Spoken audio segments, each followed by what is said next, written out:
وَلَمَّا أَن جَاءَتْ رُسُلُنَا لُوطًا سِيءَ بِهِمْ وَضَاقَ بِهِمْ ذَرْعًا وَقَالُوا لَا تَخَفْ وَلَا تَحْزَنْ إِنَّا مُنَجُّوكَ وَأَهْلَكَ إِلَّا امْرَأَتَكَ كَانَتْ مِنَ الْغَابِرِينَ۔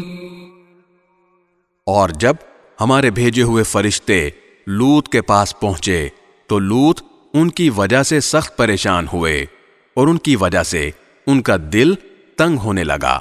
ان فرشتوں نے کہا، آپ نہ ڈریے اور نہ غم کیجیے، ہم آپ کو اور آپ کے متعلقین کو بچا لیں گے، سوائے آپ کی بیوی کے جو پیچھے رہ جانے والوں میں شامل رہے گی۔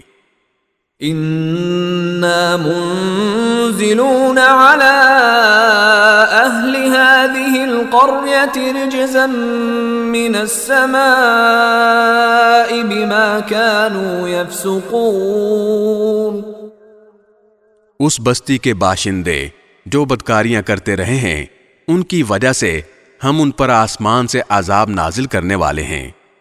وَلَقَدْ تَرَكْنَا مِنْهَا آيَةً بَيِّنَةً لِقَوْمٍ يَعْقِلُونَ۔